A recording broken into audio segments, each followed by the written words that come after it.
Hi, my name is Bev, and I am a recovering heroin and crack cocaine addict from the downtown east side in Vancouver, Canada. I'm going to share with you how recovery, the 12 steps, have changed my life.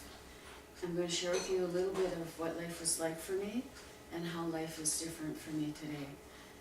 I come from the downtown east side. I was homeless. I lived in the back alleys of Hastings. I slept in cubby holes. I ate out of garbages. I had missing teeth. I weighed no more than 90 pounds. And I was hopeless. I could not see a way out. And I didn't even know that there was a way out. I had lost my dreams, my aspirations, any hope or any desires in my life. I only wanted more. And what I wanted more of was I wanted more heroin and I wanted more cocaine. And that was my day in and day out. It was food, it was my lover, it was my enemy, it was my best friend, and it was my salvation. I found that all in a needle and in a pipe. What happened for me was I figured that I needed some type of life. I knew that I wasn't born to be a heroin addict. I knew at the age of when I was in kindergarten, and my kindergarten teacher asked us, what do you want to be in life? I'm pretty sure I didn't raise my hand and say I wanted to grow up on the downtown east side and become a heroin addict. I think I had more dreams when I was little, and I probably wanted to be a stewardess or a fire truck or a car, or I wanted to be something that little kids dream when they're little. Maybe I even wanted to be a ballerina.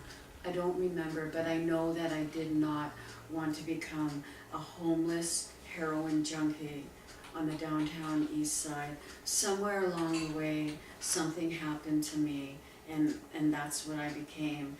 And it wasn't even about being a heroin junkie, it was survival for me.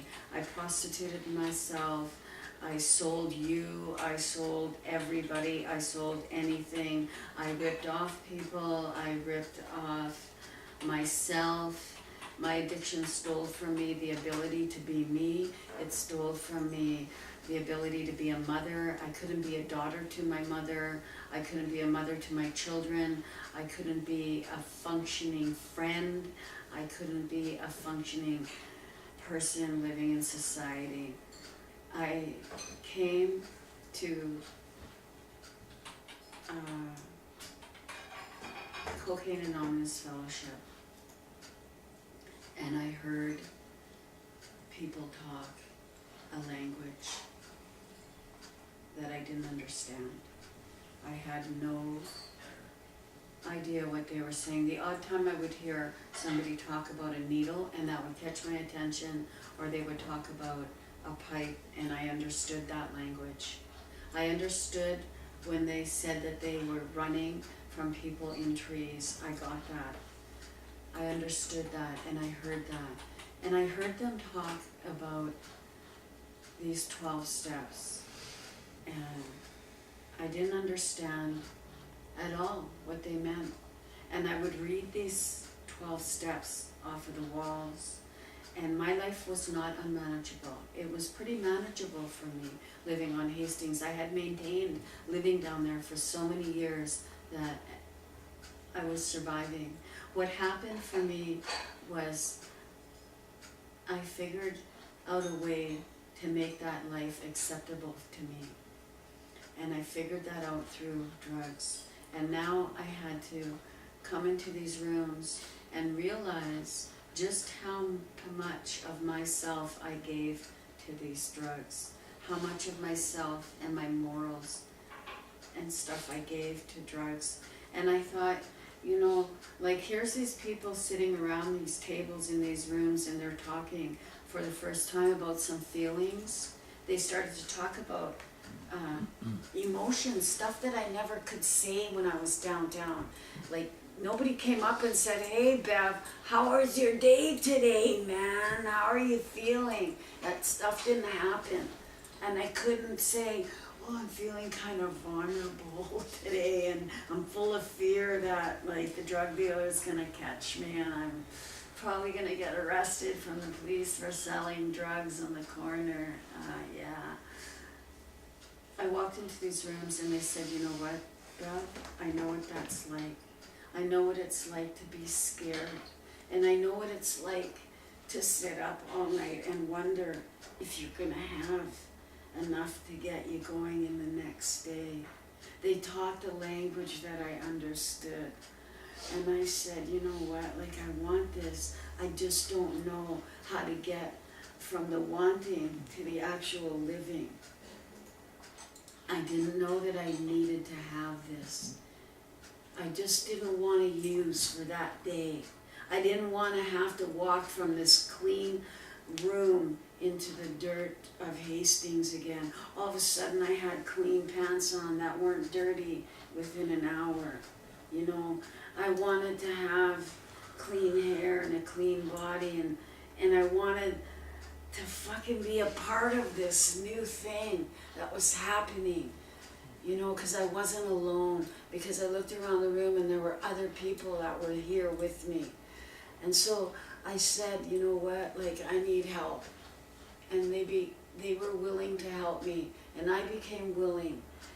And what it looked like for me was learning first and foremost that I had a disease of addiction and that my life could be different. And I wanted it to be different. I had that desire for it to be different because something had to be better than what I had. And that's something I found it in these rooms through working those steps, my life into those steps. And I had to admit for the first time that I had a terrible disease of addiction and that my life was unmanageable and that I just had to come to believe, and I did come to believe. I didn't know what I was believing in. In my step 3, they said it can be God and it can be universal. It didn't have to be your God, it could be my God. And then I had to clean my house. And I literally had to go in there with a team of people and clean it because it was yucky. And then I learned about God and I learned about helping other people.